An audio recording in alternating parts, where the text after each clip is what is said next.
Development of e-payment and digital currency.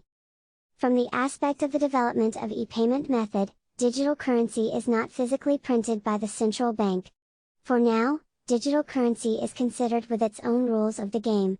In the literature, all those who support the use of Bitcoin underscore the characteristic as a currency that does not cause financial crises. Namely, the view is that banks can print more money to cover their national debt, thus devaluing their currencies. Bitcoin does not function in such a way. Electronic payment method exists from the 1960s, i.e. from the development of electronic funds transfer, EFT, which became more sophisticated and applicable in a growing number of countries. EFT implies the application of computer and telecommunication technology in payment. This method was used by banks and other financial institutions to exchange and transfer a large amount of money on a national and international level.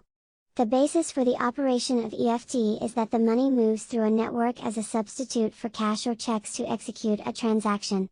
In this way, the time for paying should be shortened and the transaction costs reduced. The use of EFT has significantly increased with the emergence and acceptance of ATMs, which allow money transfer at the point of sale, EFTPOS. EFT is considered as first degree in the electronization of transactions.